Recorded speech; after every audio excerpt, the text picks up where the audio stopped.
Assalamu alaykum. İkbal pişiriq salonidagi barliq hamshirlar, hammanglarninki mush vaqtda xayrli bo'lsin. Tuvanda o'tadigan darsimiz chachma balicha. Tuvanda bu chachma balishga ketadigan materiallar bilan tanishib chiqaylik. Tuvanda endi bu chachma balishimizga ketadigan materiallar bilan tanishib chiqaylik. Endi bu chachma balishni endi boshqa allardan ko'chirib kelganmi, bu karakola balish deb ataydiganlar borki, amaliyotda bu bizning o'zimizning atalg'usida bu chachma balicha. Buning tepiga o'zining ximirini chechib turib ishlaganligimiz uchun biz buni chachma balish deb ataymiz. Tuvanda endi bunga ketadigan materiallar bilan tanishib chiqaylik. Bu balishimizga ketadigan materiallar 750 gram un, 200 gram xam qaymoq, 250 gram seriq may, 5 gram soda, 250 gram shakar uni, 75 gram qatiqi. Buningki xemirlarga ketadigan materiallar. Endi buningki o'tirisiga soladiganga qiymish uchun mana bu qarqat murabbasi. Buningga nuqullam qarqat murabbasini ishlatish bo'lmaydi. Ürük qiqi, ya bo'lmasa olmaninki qahleri, ya bo'lmasa olmani ushaq to'g'rab tayyorlab, shuni olsanglarmi bo'ladi. Buningga endi qaysi xildagi mevlarning murabbalari yoki to'g'ralmalari bo'lsa, bo'laveradi. Uningdan oilanglarda bor bo'lgan har xil leslarga turaqlashtirsanglar bo'ladi. Mana menda ma'quldagi leslar, anadagi patnis shakldagi leslar ekan, men mushlar orqali turaqlashtirib sizlarga bezab ko'katmoqchi. Endi bu balishimizning ishlash bosqichiga kelsak, biz eng avval quruq bir qachimizga bu unni undan keyin bu xam qaymoq, seriq may qatorliq shu 3 xil materialni aralashtirib, talqon holatga olamiz. Mana bu un, seriq may, xam qaymoq qatorliq materiallarni aralashtirib oldik. Endi biz buni qo'limiz bilan toza unda aralashtirib, talqon holatga kelguncha aralashtiramiz. Mana bu un, xam qaymoq, seriq may qatorliq materiallarni aralashtirib, talqon holatga oldik. Endi biz buningga bu sodani, undan keyin bu shakar unni aralashtirib, yana buni undan aralashtirib olamiz. Mana shakar uni, soda qatorliq un tipidagi narsani hammani aralashtirib oldik. Endi biz bu 75 gram qatiqimizni qo'yamiz. Buni quyib, bir qor o'mallab bo'lgandan keyin bu 75 gram qatiqimiz bilan bu xemirimiz yo'g'rilmaydi. Endi biz yana qatiqdan muvofiq miqdorda mushu xemir holatga kelguncha bunga qatiq aralashtiramiz. Agar qatiq yo'q asosda endi suv aralashtirsanglar yana bo'ladi. Mana bu xemirimizni yo'g'irib tayyor qilib oldik. Boya quygan 75 gram qatiqdan boshqa men yana bunga 100 gram qatiq qo'ydim. 100 gram qatiq qo'yib, mana bekmi ching emas, bekmi bo'sh emas, normal darajadagi xemir tayyor qilib oldim.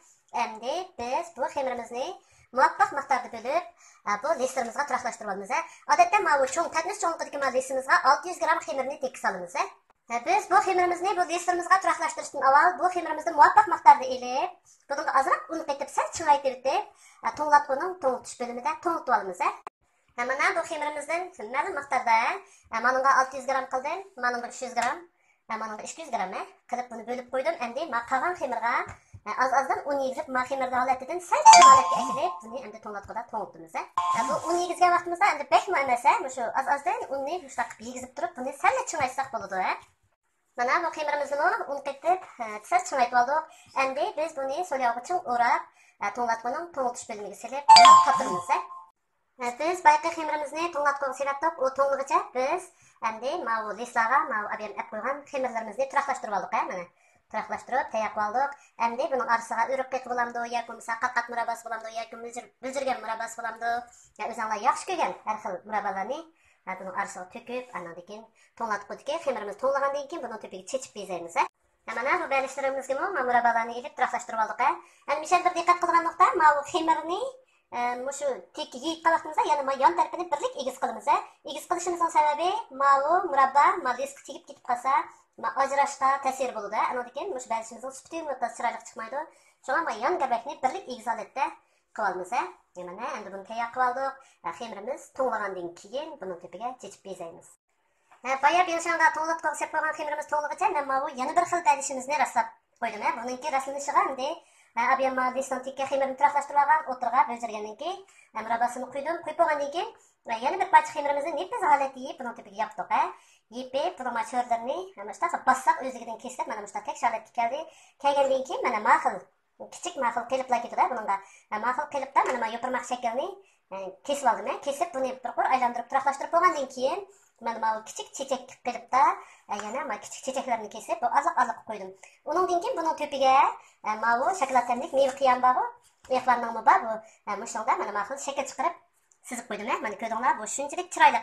Ammo o'ttirini bo'lsa, mushu xemirni nefis yeyib, mushu tepaga yeyishdan burun cho'ng har xil shakllardagi mushu qiliplarimiz bor. Masalan, shakar pranikni qilib deymiz. Har xil qiliplarda shakl chiqarib qiliplantirib olamiz. Qiliplantirib olib tepaga yeb qo'ygan vaqtimizda mana ichidagi murabbasi ko'rinib turdi. Mana mushu xil shaklda. Rasli sog'lom bo'ladi. Mana bu to'nglatqo'ga solgan xemirimizmi xeyli to'ngidi. Endi biz ma'qul qiyiqcha mana bu. Buningki cho'ngroq qiradigan tarafida bu xemirimizni bu balishimizni ustiga mana o'xshash qilib qo'yib, chechib, hamma yerga o'sha qirimiz. Mana bu xemirimizni bu qirg'ishimizdan mana cho'ngroq to'shpa yerda qirib, mana murabbani ustiga taksi yeb oldik. Hatta qo'yib qilatmaymiz, ichidan ash murabbasi ko'rinib tursa bo'ldi. Endi biz buni oldin qisilgan duxovkada, ya'ni pechenye praniklarni pishiradigan gradusda 30 minutdan 35 minutga qadar pishirib olamiz. Bu pishib iliniblar. Buni mavlisdan ayırmaymiz çünkü mana ichida murabba ko'p bo'lganligi uchun bu bek yumshoq darajada bo'ladi. Shunga pishgandan keyin buni 1-2 soat turg'izib, muzlab qatgandan keyin lesdan ajratamiz. Unda bo'lsa biz buni duxovkaga solib pishishini saqlaylik. Mana bu chashma balishimizmi 35 minut vaqtda pishib chiqdi. Mana ko'rdinglar, bu hozir yumshoq holatda. Bu sal muzlab qatgandan keyin 1-2 soatcha bu vaqtda bu muzlab qatadi. Shu vaqtda lesdan ajratib olamiz. Mana ko'rdinglar, bu bo'lsa abayqiliq to'chas kichik lesga o'tiraqlashtirganim. Bunun tepiga mana mushuni xemirni to'nglatmay turib, nefis holatda yeyib, mana qiyiqchada kesib, buni mushtaq qilib chiqadim. Mana gullarni ham o'zinglar shu abayman ko'katgan, boshqa videoda ko'katgan ushaq qiliblardan mushta shaklli gullarni chiqarib, o'zinglar qaysi xil uslubda bezinglar kelsa, shu xil uslubda bezab tayyor qilsanglar bo'ldi. Mana maninkimi, mana ko'rdinglar.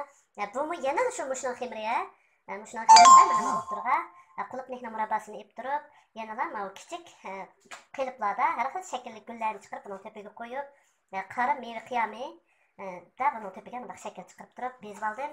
Mush xemirda mana mushu 3 xil balishni chiqarishga bo'ladi. Yana o'zinglar xohlagan shakllarda yana yaxshi ko'ngillar qarta bezab chashma balish bo'lamdi yoki mahalolatdagi kasma gul balishlar bo'lamdi chiqarsanglar bo'ldi. Shuning bilan bu darsimiz tamom tushunmagan bo'lsa, yana davomli so'rasanglar bo'ladi. Xayr xo'sh.